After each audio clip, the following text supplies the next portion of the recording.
Good afternoon. Welcome to iPulse Live. Today is January 30th. I'm Delaney Smith. And I'm Davendra Belbis. Weather tops our news today. Near record or record-breaking cold will grip Florida this weekend. Our weather reporter Noah Barclay is joining us with the latest. Thank you so much, Noah, for joining us. Of course, yeah, it's quite the week we have this week. If you get in the middle of the Florida near Orlando and DeLand, 20 degrees, or all the way down, sometimes even down to 18, so some pretty unbelievable stuff. And if you go over to Tampa on the other side, you even have a 20% chance of snow, which is about a 20% chance more than you probably ever expect for any snow down here. So lots of interesting stuff going on, lots of dangerous conditions as well. So if it does snow, definitely be careful. Before the coldest weather rolls, Swanson Gibson found some people still trying to get a mix of sun, sand, and surf. Winter weather. What winter weather? Said two Boca Raton beachgoers. I just felt like it was a perfect day. Despite the cold weather, it's not that bad. Surf's up. The temperature's going down. It didn't stop hardy beachgoers this day. I'm actually really surprised because it's not that warm for down here. I love Florida weather, even the summer, and everybody else hates it, but I love it. And I think this winter was a little cold. The big South Florida chill may be unusual, but it sure beats the deep freeze up north. I love the weather. It's been really good. A lot of places around the country are freezing, but it's been nice to just go to the beach and relax and get some tan. In the end, weather's about latitudes and attitudes. It all depends on where you come from. I'm not originally from Florida, so this to me is a perfect beach day. I love how it's windy and chilly and it's still, the sun's out. I'm fine with this. This could be everyday weather for me. But the coldest weather is yet to come, driving out all but the toughest snowbirds indoors. Reporting for iPulse News, I'm Swanson Gibson Jr.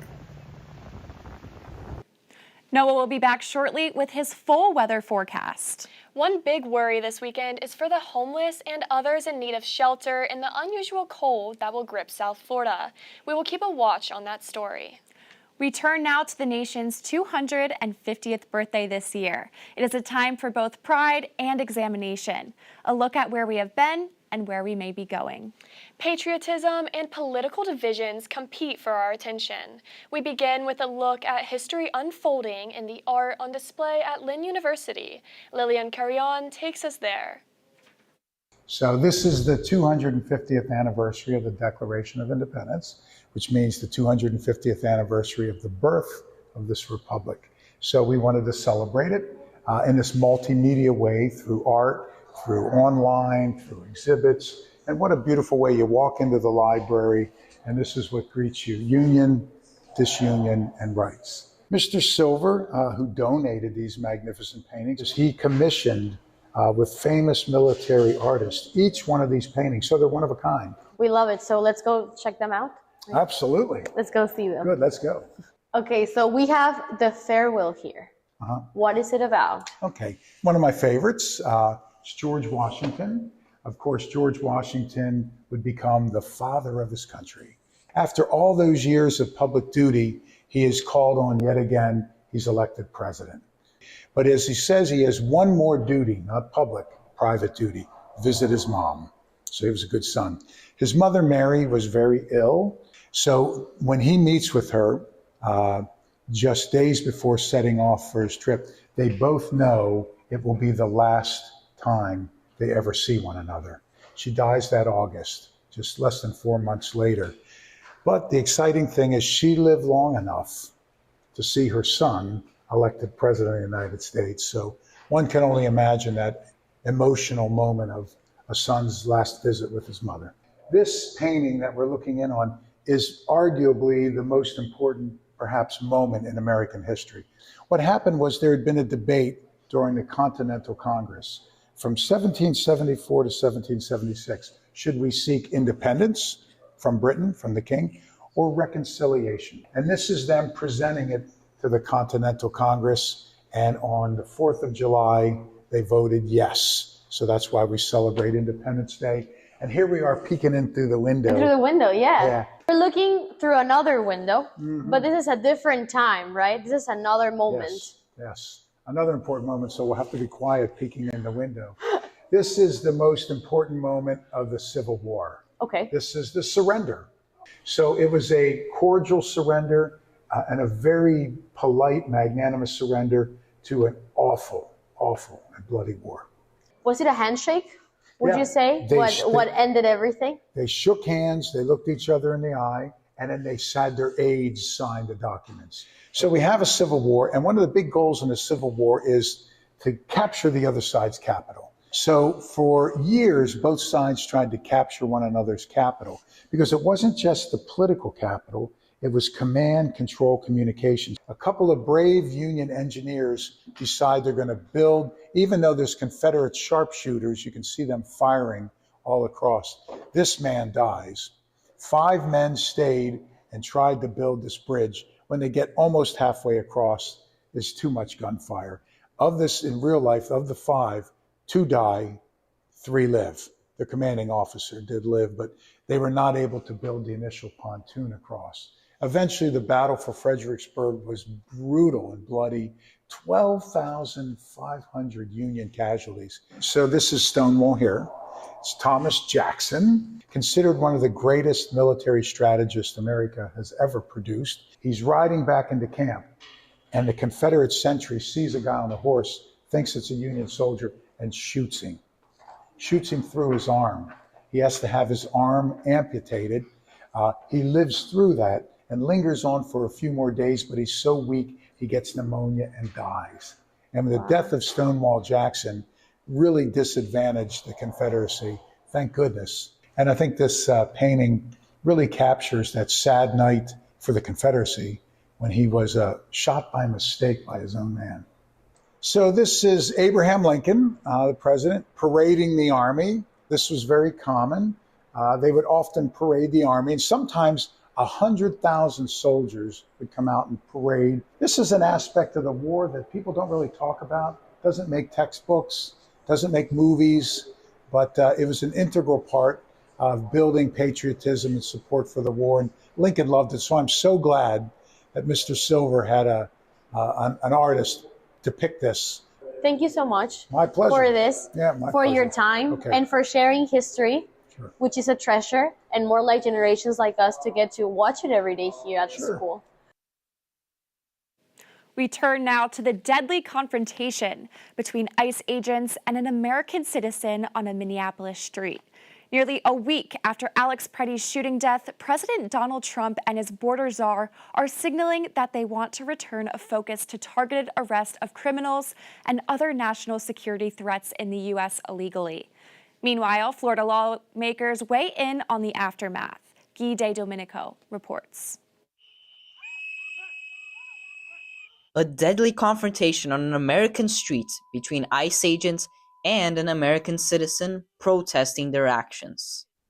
I thought it was horrific.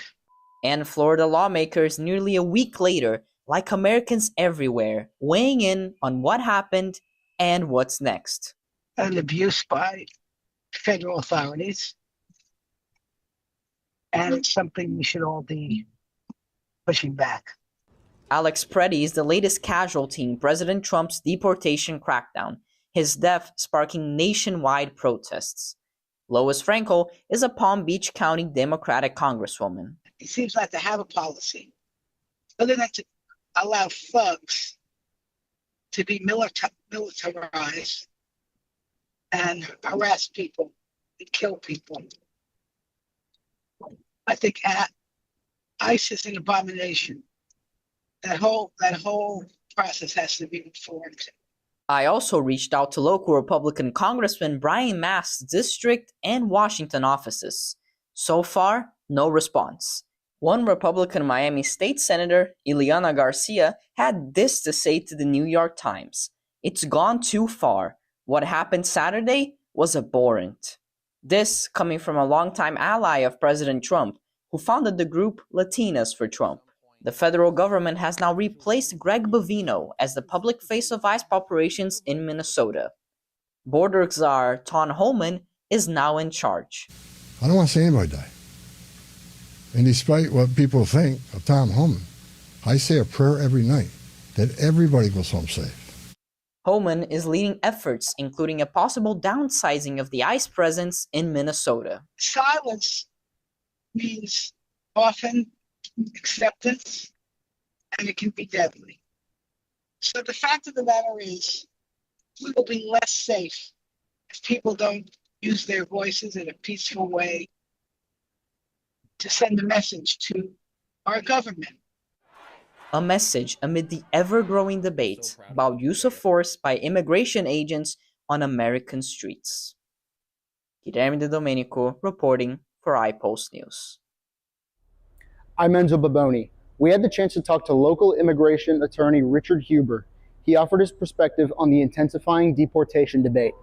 We have an election year going on, and every one of these incidents that is stoking more of the flame to the more gas onto this fire in Minnesota is leading to what I think is going to potentially happen during the election, which is there's going to be a backlash. I think the more that these incidents take place, I think the voting public is going to say we're going a bit too far with this. They are okay with going after the worst of the worst, the criminals, those with a final order deportation. But when it comes to this interaction on the streets, when it comes to grabbing and detaining people that don't have any real criminal record, there are millions of people like that. It's impossible logistically and in terms of resources to probably go and get 20 million people, if that's the number. I mean, we don't really know what the number is, but it's probably at least 20 million.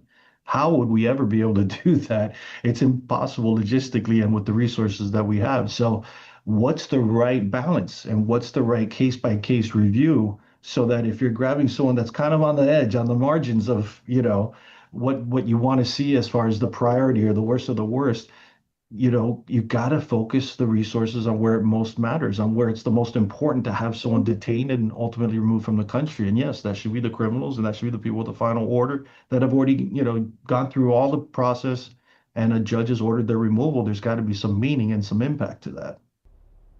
We will continue to seek perspectives on this developing story.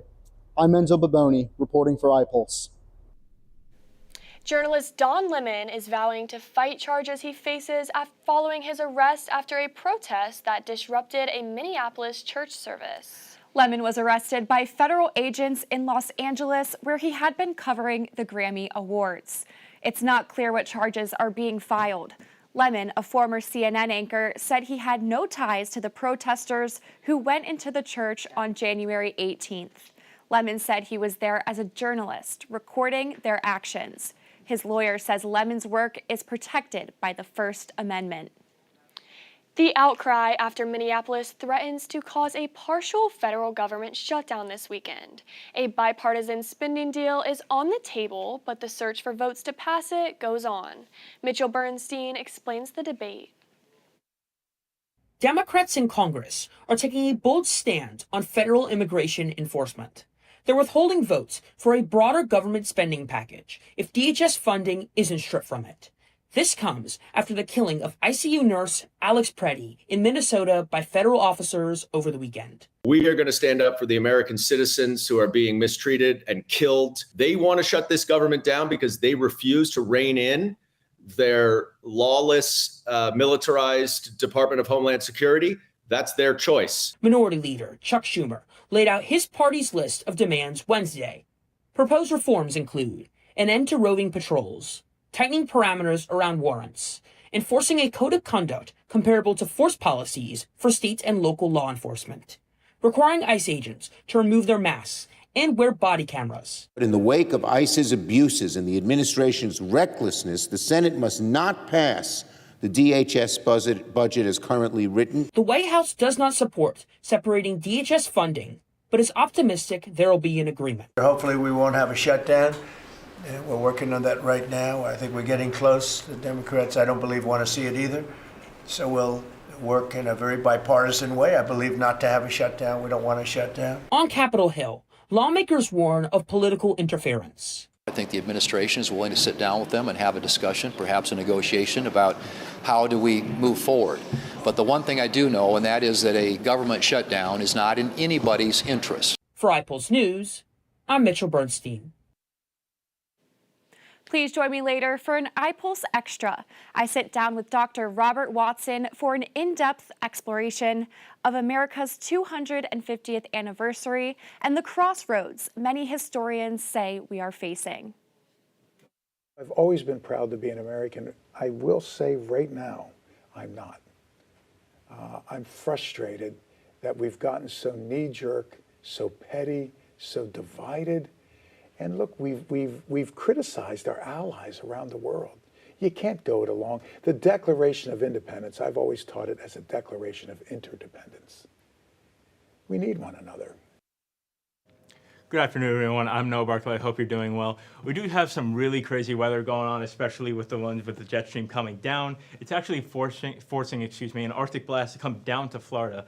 And of course, as we get closer to the equator, it does start to naturally warm up a little bit. So it's not the sub-zero temperatures that you're seeing up here, but it's not warm either. It is very cold. So you do have to be very careful, especially with rain that we're going to have on Saturday. It could potentially freeze, maybe not around here, but it could freeze as you get farther north up into Florida, where it is reaching even below 20 degrees. We are under a freeze warning right here, so we do have a lot of cold weather coming in. You'll see that in the 7-day and a little later, but it is going to be a very, very cold week, especially at nighttime. So that's something you definitely have to keep an eye out for.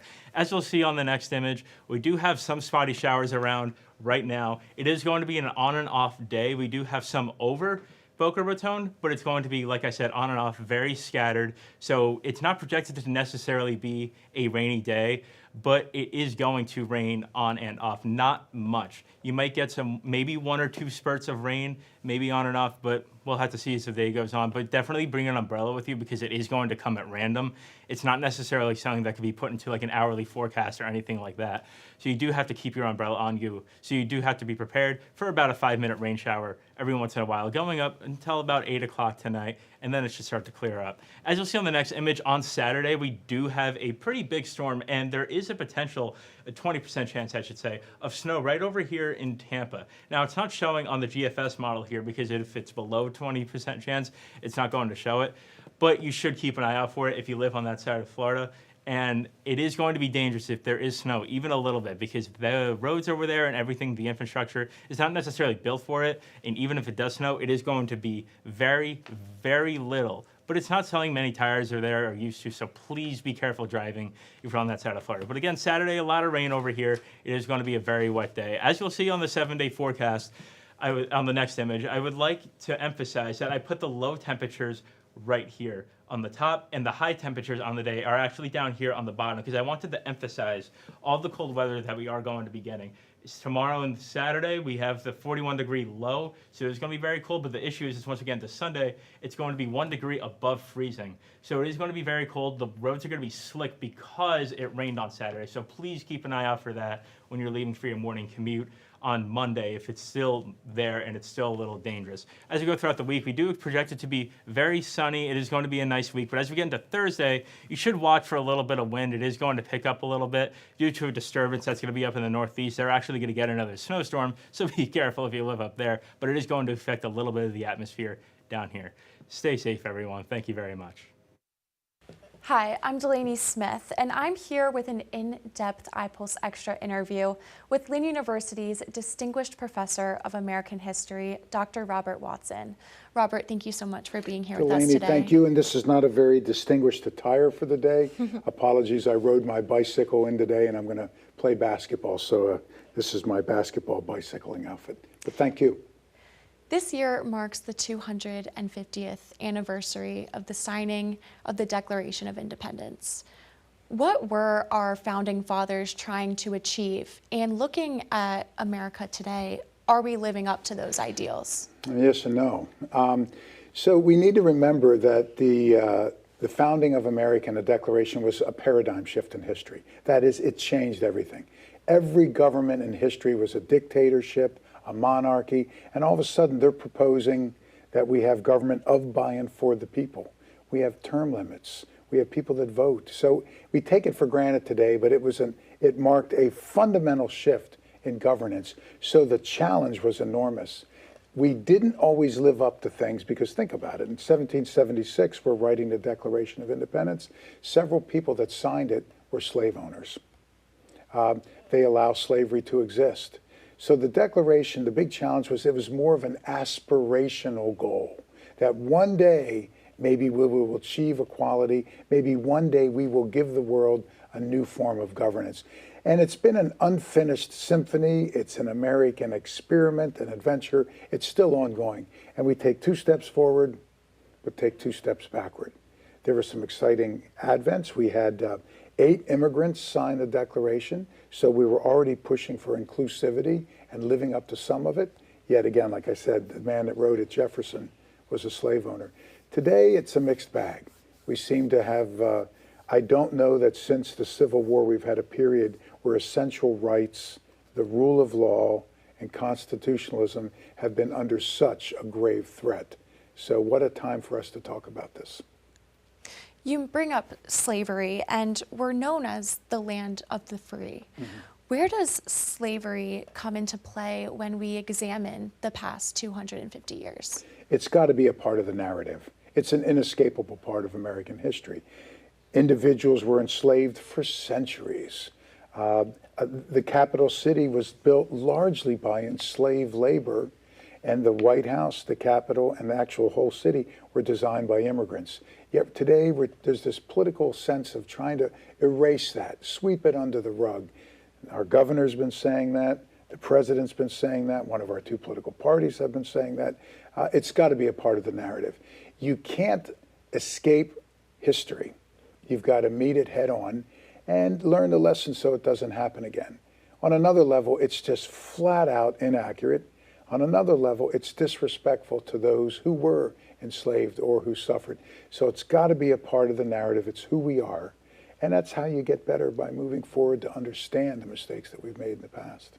What would you say is the greatest threat to American democracy right now? I've always felt that the greatest threat is that Americans are not engaged and educated. The average American, I don't think, could find France on a map. The average American couldn't tell you, who some of the founding fathers were. I think the average American has never read the Declaration of Independence or the Constitution.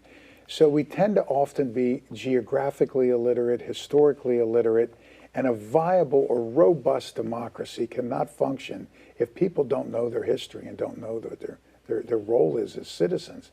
Ergo, we oftentimes vote for people who I don't think have read the Declaration or Constitution either. So it's an educated, engaged, informed electorate. And that's been an elusive challenge for 200 and some years.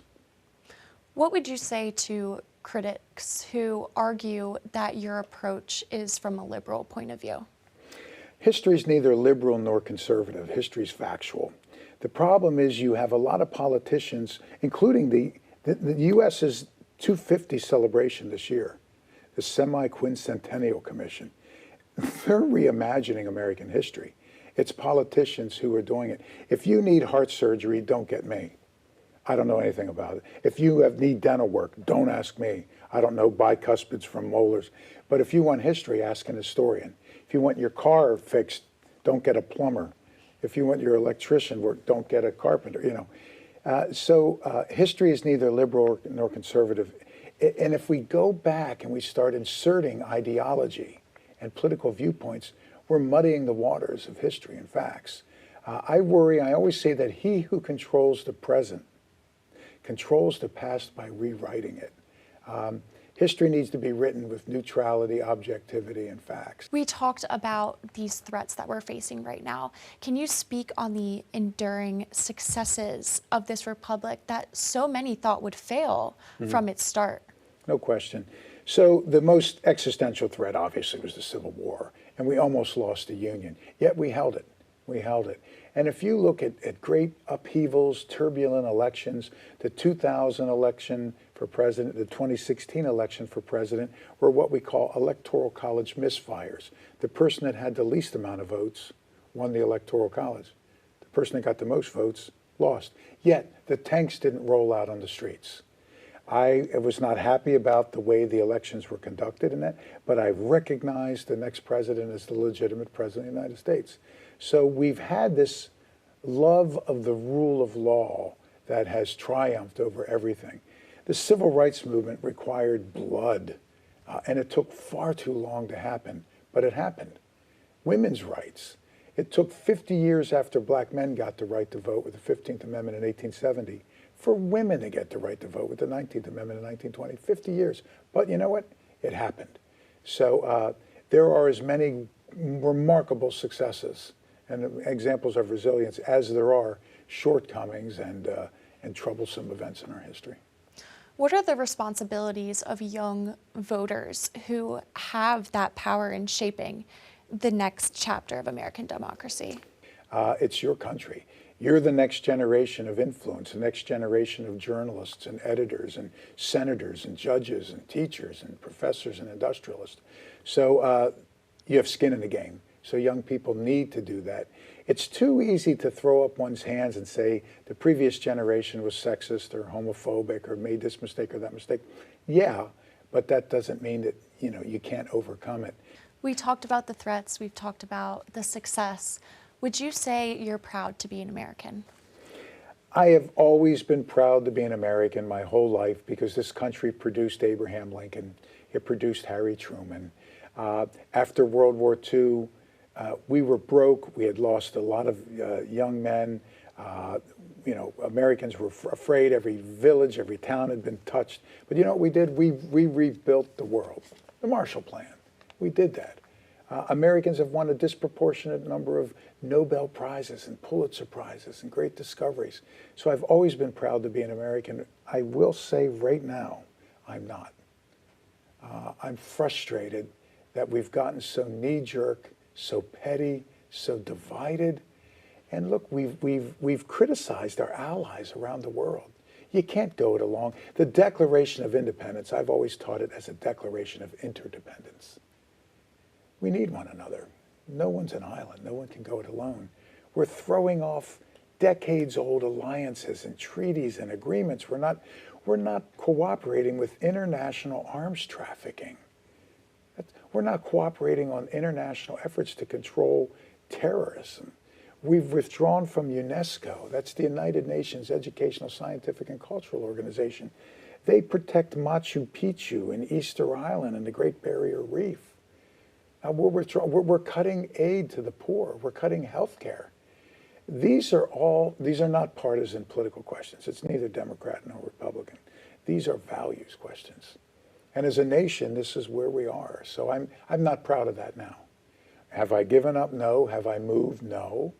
I'm going to fight to remind people of the great values that made this nation what it is. And we've always, whether it was the Civil War to get rid of slavery, we corrected the great wrongs. So I'm trying, and I'm hopeful in my own little way, in my own little world. But yeah, I would say for the first time in my life, and I'll be 64 soon, so I've lived a long time, I'm not proud of where we are. But I'm fighting to try to get us to where we need to be. Now in sports, the first pitch is finally here. Our Lynn baseball team has been hard at work this fall. I checked in with them at practice before the start of their season this weekend. A final practice ahead of opening weekend here in beautiful Boca Raton.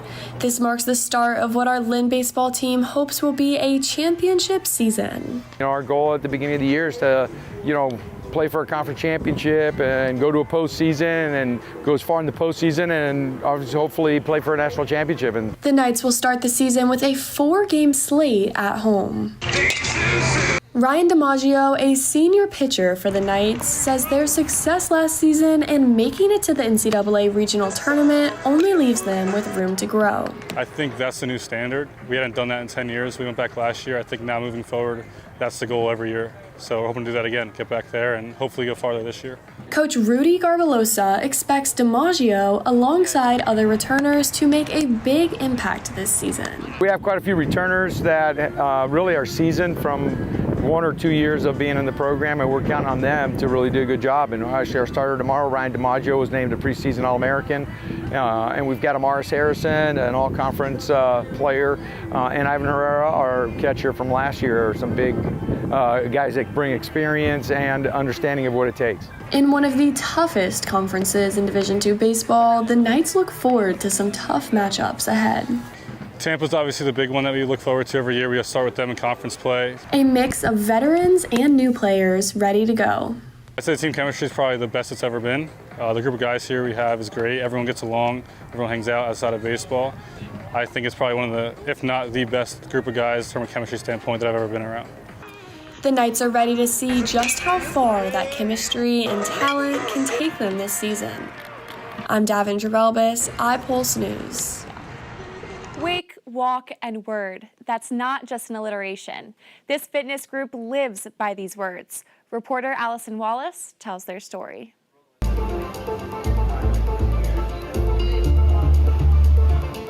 Who knew Pilates and praise can go hand in hand? Located in Boca, Tampa, Miami, and Boston, they are called Wake, Walk, and Word, and they are bringing faith and fitness together in a powerful way.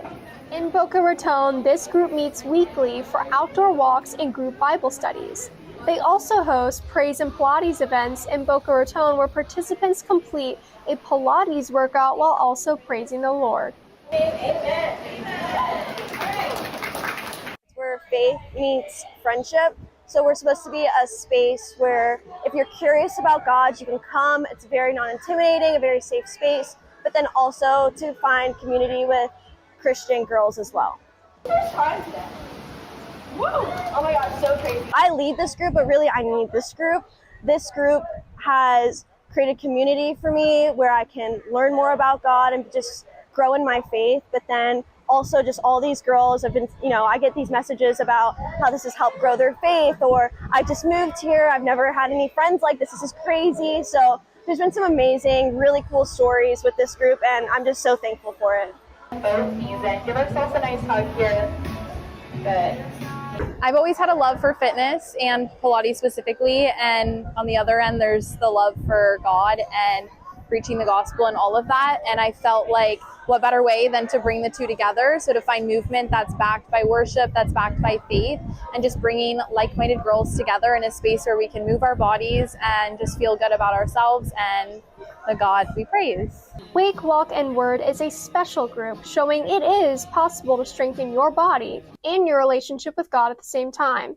If you want to get involved, follow their Instagram at Wake, Walk, Word. I'm Allison Wallace reporting for iPulse Live. Struts, posing, and attitude. This week, the Lynn Fashion Retail Association hosted Model Boot Camp. Marissa Mundo and Peter Van Buren helped students who wanted to audition for the Lynn Fashion Showcase today. Lisette Guillen brings you the story. This is Boot Camp. It's a small group, but a dedicated one. These students want to model in the fashion show and are given tips on how to twist, turn, and walk, even if they haven't had experience, like Christina Moore. For someone who doesn't know anything about fashion, learning something new is always great. Is there anything like you struggled with that now you feel you improved on? My speed on walking, I'm really slow from what we just saw. Don't mistake Peter Van Buren's smile. Deep down, he is a drill sergeant. If you walk out onto that runway and you're not confident, you don't feel good, you don't think you look good, it'll shut. Practice makes perfect. Kind of the tips that we were giving were fixing like their pacing, how they were walking, whether we were swinging our arms too much, or face, because face is very important when it comes to modeling. Audrey Johns is no stranger to modeling. She was in the fashion show last year and has big plans. I do hope to be a model in the fashion show again this year. I think it'll be really fun. I couldn't resist the temptation to live out a dream with the help of Marissa Mundo, the fashion show intern. So I'm gonna try it right now. Good. Leg out, pose. You're gonna put your leg to the front now. Pose, and you wanna look straight at the audience. And then you'll turn around and walk back. Keep your shoulders back. Turn around, and then you wait. Video's done. And that's an audition. Cool.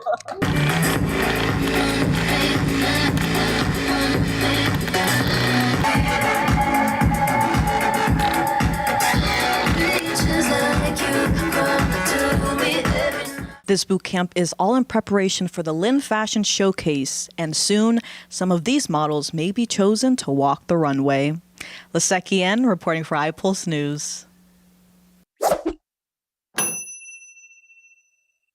Hello, everyone, and welcome back to Couch Potatoes. My name's Guilherme. And my name is Lisette. And today we're going to talk about Hamnet. So, Hamnet tells the fictional story of the experience that might have led Shakespeare to actually write the play Hamlet.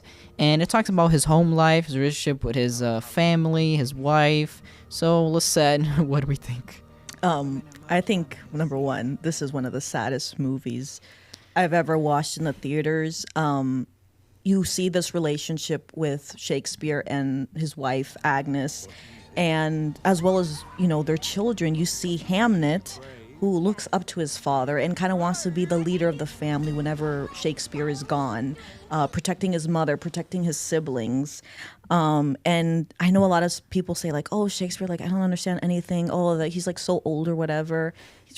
Yes, but he's also not. And that's the beauty of this is Shakespeare has so many universal elements. Losing a loved one, in this case it's Hamnet, losing a child and connecting the heart with the brain. You know what I mean? And I think that's what really makes this movie. Yeah, no, I think you put it beautifully. I think for me, I think this movie, despite being fictional, it encompasses Shakespeare really well, his words really well. There's a particular verse in Hamlet that I really like, which is when he says that death is a consummation. And I think this movie is definitely about that. It's about understanding that death is the completion of life and maybe the perfection of it a bit, because this movie is also about, what you're going to leave once you're dead and what you're going to do up to that point. Mm-hmm. And this movie, just one last note, it can't exist without the two main actors. Yeah. I mean, it's Jessie Buckley just gets this unfathomable pain of losing a child, and it's one of the strongest things I've ever seen. I get shivers right now. Yeah, so we encourage you to go watch it. I don't know if you picked up on it, but when we were in the theaters, it wasn't a lot of people, but there was just this moment where everyone was crying, including us, and it was just like all you could hear was everyone in unison going. Yeah, it's the magic. It's Shakespeare. Yeah. And until next time, bye. So what else is likely on Oscars' radar? We are checking it out with Mitchell Bernstein and Adam Hakimi. Let's start off first with the Best Picture category, where it's quite stacked this year. Yeah. We have F1, surprise nomination. We also have Begonia, Frankenstein, Hamnet, Marty Supreme, One Battle After Another, The Secret Agent, Sentimental Value, Sinners, and Train Dreams. It's in the category. So, Adam, what do you believe is your pick and the front runner for this category? Okay, yeah. So, what I think is the front runner is One Battle After Another. It's basically PTA's biggest film yet, maybe. It's definitely my favorite of his. So, and it's definitely my favorite pick for Best Picture. So, I really am rooting for it to win picture, director, all these other categories. So, yeah. It seems to be the industry darling. It has picked up a lot of awards at the Golden Globes and as well at Critics' Choice. For me, though, One Battle After Another is not my pick. I'm going with Marty Supreme. Story arc, incredible, and the charismatic personality that we see. Timothy Chalamet, usually a quiet person when we see him in public, was able to take on this eccentric role and delivered what I believe is one of the best performances of the year and really takes this film to the next level. I feel like One Battle, it's more of a relevant story. It revolves around ICE, protests, immigration. It's like a father-daughter story. It will probably connect with a lot more audience and Oscar voters than Sinners. In past years, we could see a movie like F1 potentially being at the front. Yeah. And as well, a celebrated director like Yorgos Lanthimos being put in a situation where he could win. But this category, although close, I think it centers around two picks in Marty Supreme and One Battle After Another. I feel like it definitely revolves around either One Battle, Sinners, or Marty Supreme. It can either go any way with them. I would be happy with One Battle, but I would not be upset if Sinners won. We will see which pick pitcher is able to take this category on March 15th. This has been iPulse Live for January 30th, 2026. I'm Delaney Smith. And I'm Davinder Belbis. Don't forget to follow our website, iPulseNews.com, and our Instagram and TikTok at LynnIPulse for more content. Have a great weekend.